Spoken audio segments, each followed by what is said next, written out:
Hello, this is Mr. Lowry. Today's objective is still the author's purpose as we're reading this nonfiction or informational text. Remember that the author's purpose is their reason for writing something, so remember as you're reading this, think about why is it the author wrote this text? What is it that they want us to do? Or often because it's nonfiction, or we call it informational. So what is the information that the author wants us to know?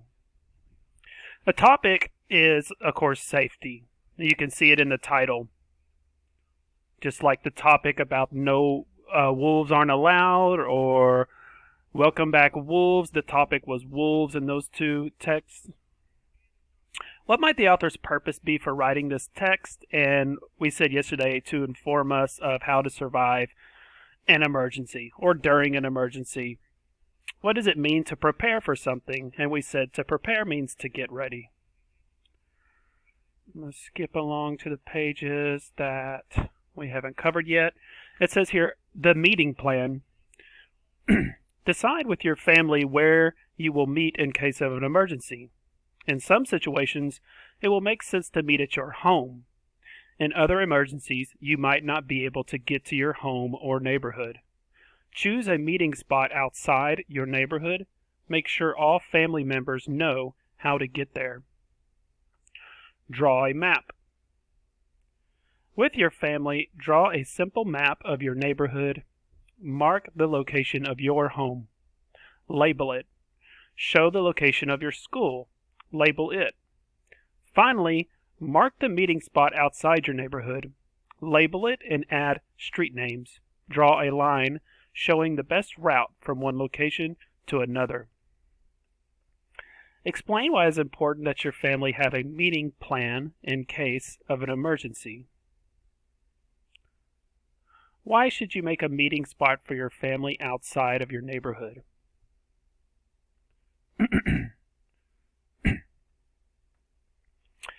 Step 3. Make a safety kit. A safety kit isn't just for helping you in an emergency, it is also for keeping you comfortable and calm during and after the event. When your family puts together a kit, put in the necessary items. Then also add some comfort items. For example, you may want an extra comfy piece of clothing or a favorite blanket. Make sure everyone in your family knows where the kit is stored. Choose one family member to be responsible for checking the kit twice a year. That person should check that everything in the kit is fresh and up to date. Look for expiration dates on medicine labels and other items. Your family should replace items that have expired. Schedule kit checks on the days when your family changes the clocks for daylight savings time. That way you won't forget to keep the kit updated. Why is it important that you check your safety kit twice a year? What comfort item would you include in your safety kit?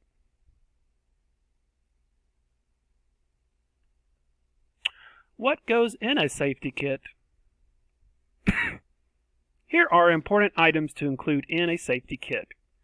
Food, water, and related supplies. 1 gallon of water per person per day for 3 days. A 3-day supply of non-perishable food for each person. Non-perishable food is food that won't go bad. Include only foods you don't need to refrigerate or heat. Make sure it's food your family likes to eat. A non-electric can opener. Unbreakable plates, cups, and utensils. Paper towels and plastic bags. Personal items. Clothes for each person for 3 days include warm clothing, socks, and comfortable, sturdy shoes. Toothbrushes, toothpaste, soap, and toilet paper. A pillow and a sleeping bag or blanket for each person. Diapers and other baby supplies if needed. What are non-perishable foods? Why should you include foods that don't need to be refrigerated in your safety kit?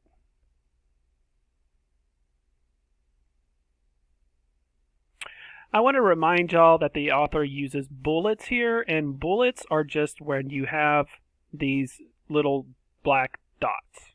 They'll call it bullets or call it bullet points. Oftentimes the authors will use these when they don't really have to write sentences. As you notice, they start with capital letters, but they don't end with periods. So they're not necessarily sentences, but they use bullet points when they're listing things.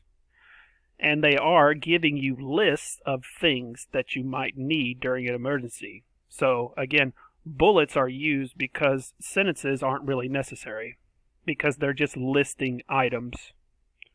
So on this page, the author uses a text feature called bullets, or they're called bullet points.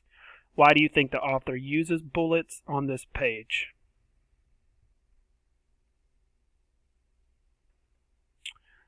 And then again, you'll see it on this page. It says, don't forget the pets. If your family owns pets, you'll want to create a supply kit for them too.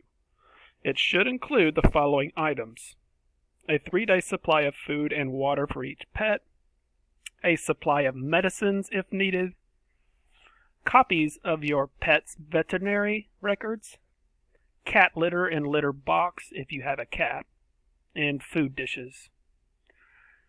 So again, the author uses bullet points on this page in order to list items that you may need for your pets during an emergency. So just think, bullet points are used when the author is listing things. Explain the author's purpose for writing the text again. A safety plan in case of emergency. Again, because we're talking about author's purpose, remember, as you're reading. And my last question on the Google form is going to be, what is the author's purpose again for writing this text? Thank you for watching the video. I'll see you in class.